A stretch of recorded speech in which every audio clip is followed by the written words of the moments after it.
আসসালামু আলাইকুম। কেমন আছেন আপনারা সবাই? আশা করছি অনেক ভালো আছেন।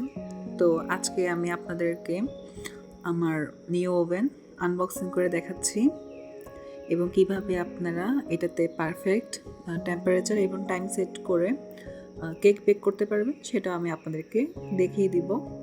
তো এই যে এখানে আমার বক্স থেকে এটা আনবক্সিং করছি এবং এটা হচ্ছে মিয়াকো ব্র্যান্ডের 36 লিটারের এবং এটা আমার থেকে কত প্রাইস নিয়েছে তা আমি আপনাদেরকে ভিডিও শেষে জানিয়ে দিব। তো এখানে দেখুন আমার ওভেনের লুকটা ছিল এরকম, আর এটা হচ্ছে নন স্টিক ইনসাইড, মানে নন স্টিক ইনসাইড এটা হচ্ছে ভালো দিক ওভেনের। কারণ দেখা যায় যখন আমরা তেলের কিছু বানাবো বা তেলের ছিটা যাবে ওভেনের ভিতরে, তখন একটা জং ধরার রিস্কটা অনেকটা কম থাকে। তো এই যে এখানে আমার প্রত্যেকটা টুলস দিয়েছে, আর এটা হচ্ছে যখন আমরা আমাদের স্ট্যান্ডটা হিট থাকবে তখন এটা বের করার জন্য, আর এটা হচ্ছে নিচে যে প্লেটটা আছে সেটা বের করার জন্য। এবং এখানে এই যে এইটা হচ্ছে আপনার যখন আমরা গ্রিল করব, চিকেন গ্রিল করব, তখন এটা হচ্ছে গ্রিলের।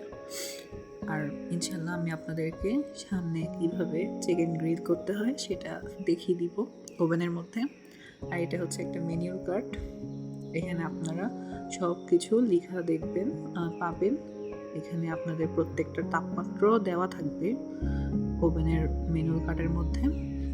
তো এই যে আমি আপনাদেরকে একে একে দেখিয়ে দিচ্ছি সব। এটা হচ্ছে স্ট্যান্ড, এখানে আমরা কেক বেক করতে পারবো, চিকেন তন্দুরি করতে পারবো, ফিশ গ্রিল করতে পারবো। আর এটাতে হচ্ছে এই যে প্লেটটা, আর এটা দেখুন ম্যাটেরিয়ালটা কিন্তু অনেক বেশি ভালো ছিল, একেবারে মানে অনেক মজবুত ছিল।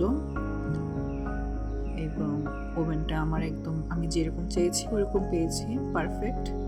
আর সব থেকে বেশি ইন্টারেস্টিং হচ্ছে এই যে এটা হচ্ছে আমার কনফিউজ ছিলাম যে জিনিসটা কি আসলে। তো আমাকে ওখানের ম্যানেজার বলেছে এটাতে নাকি আমরা কোনো ফিশ বা চিকেন যখন কেটে ম্যারিনেশন করে আমরা এটাতে দিলে এটা নাকি গ্রিল হবে। তো ইনশাল্লাহ আমি এটাতেও ট্রাই করব। এবং এখানে আমাদেরকে দুইটা কাটা দেওয়া হয়েছে, মানে যখন আমরা চিকেন গ্রিল করব যাতে গ্রিলের চিকেনটা এদিক সেদিক নাড়াচাড়া না করে এটা দিয়ে লক করা হয়। এবং এখানে দুইটা চাবির মতো দেখছেন দেওয়া আছে, যাতে আমাদের গ্রিলের যে রোলারটা আছে এটা লক করা যায়। এবং আমি আপনাদেরকে দেখিয়ে দিচ্ছি এটাতে কীভাবে করে। আমাকে তারা সব কিছুই মোটামুটি দেখিয়ে দিয়েছে, তাও আমি ইনশাল্লাহ ট্রাই করব, আপনাদের সাথে রেসিপি শেয়ার করব যেভাবে করতে হয়। এই যে এখানে দেখছেন এটাতে চাবিগুলো দিয়ে লক করতে হয়। তো যাক, আমার সব কিছু দেখানো হলো এবং আমি আপনাদেরকে এখন ওভেনের ভিতর দিকটা দেখিয়ে দিচ্ছি। এবং এখানে এই যে এই হোলটার মধ্যে একটু ভিতর দিকে ভালো করে ভিতর দিকে ঢুকিয়ে এরপর হালকা হাতে সামনের দিকে লাগিয়ে এই যে রোলারটা সেট করতে হবে। তো আমি সব কিছুই লাগিয়ে দেখছিলাম কোনটা কীভাবে লাগাতে হয়, যেহেতু আমিও ফার্স্ট টাইম নিয়েছি, অনেকটা নার্ভাস ছিলাম। তো এই তো আমার ওভেনের প্রত্যেকটা জিনিস এভাবে আছে। এবং এটা যখন লাগাচ্ছিলাম তখন আমার কাছে মনে হচ্ছিল অনেকটা শক্ত ছিল, তো সেটা ব্যাপার না।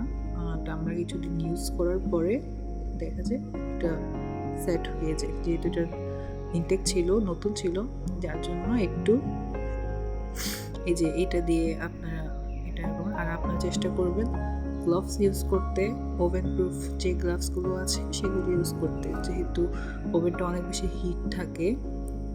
তো এই তো আমার ওভেনটা দেখানো হয়েছে। এবার আমি আপনাদেরকে কিভাবে পারফেক্টলি ওভেনের মধ্যে পাউন্ড কেক বেক করতে হবে, কত টেম্পারেচার দিয়ে বেক করতে হবে সব দেখিয়ে দিব। তো চলুন তাহলে আমি আপনাদেরকে দেখাই। তো এই যে এখানে আমি ওভেনের মধ্যে আগে আমাদের স্ট্যান্ডটা বসিয়ে দিয়েছি, আর স্ট্যান্ডটা আমি একেবারে নিচের তাকে দিয়েছি, যেহেতু আমাদের কেকটা উপর দিক থেকে নিচের দিক থেকে দুটাতে হবে। আর এখানে টেম্পারেচার আমি 170 ডিগ্রি নিয়েছি। চেষ্টা করবেন কেকের মধ্যে ওভেনের টেম্পারেচারটা 170 ডিগ্রি দিতে। এবং এখানে দেখতে পাচ্ছেন আমাদেরকে এখানে দেওয়া আছে, আর এই হিটটা হচ্ছে উপর দিকের শুধু, আর এটা হচ্ছে শুধু আপনার নিচের দিকটাই। বাট আমাদের কেকের ক্ষেত্রে আমাদের দুই দিকেই হিট দরকার, তো আমি নিচের দিকে দিয়েছি দেখেন, যাতে উপর দিক থেকেও নিচের দিক থেকেও হিটটা আসে। তো আমি ফার্স্টে 10 মিনিট প্রিহিট করতে দিয়েছি ওভেনটা। তো আমার 10 মিনিট প্রিহিট করা হয়েছে। এখন আমি আমার কেকটা বসিয়ে দিব। দেখতেই পাচ্ছেন 10 মিনিটের মধ্যে ওভেনটা কত সুন্দর প্রিহিট হয়েছে। তো আমার কেকটা আমি বসিয়ে দিয়েছি, একেবারে মাঝামাঝিতে দিয়েছি। চেষ্টা করবেন কেকটা একেবারে নিচের দিকে দিতে, নিচের তাকে, তাহলে ওভেন মানে কেকটা উপর দিক থেকে একেবারে বেশি পুড়ে যাওয়ার চান্স কম থাকে। আমি এখন 30 মিনিট আমার কেকটাকে বেক করব। আর সত্যি কথা বলতে আমি ফার্স্ট টাইম যেহেতু আমি দিয়েছি, আপনাদের সাথে সেটাই শেয়ার করছি। আমি অনেক নার্ভাস ছিলাম যে আমার কেকটা কি পুড়ে যাবে নাকি পারফেক্টলি হবে। এই যে দেখুন আমার কেক ডান, অলমোস্ট ডান। তো দেখুন আপনার বাহির থেকে আমার কেকের লুকটা, এবং আমি অনেক এক্সাইটেড ছিলাম যে আলহামদুলিল্লাহ আমার কেকটা আমি যেরকম চেয়েছি পারফেক্টলি ওইরকম পেয়েছি। আপনারা নিজেরাই বলুন কেমন হয়েছে। তাই তো দেখুন কি সুন্দর বেকারি স্টাইলের একটা ফাটা এসেছে, এবং মাশাআল্লাহ কেকের গ্রাউন্ডটা একেবারে পারফেক্ট ছিল, সব কিছুই পারফেক্ট ছিল। তো আপনারা এই তাপমাত্রাতে ইউজ করে কেক বেক করতে পারবেন যে কোনো। আর যদি যে কোনো প্রবলেম বা কিছু জানার থাকে ওভেন সম্পর্কে, তাহলে অবশ্যই আমাকে কমেন্ট করে জানাবেন, এবং আমার Facebook page Sanjida cake point আপনারা ফলো করবেন। এবং দেখুন আমার কেকটা আপনাদের কেটে দেখাচ্ছি, ভিতর থেকে অনেক সফট ছিল। আর আমার ওভেনটা আমাকে প্রাইস দিয়েছিল তারা 12,000, এটা হচ্ছে 36 লিটার, 12,000 বলেছিল।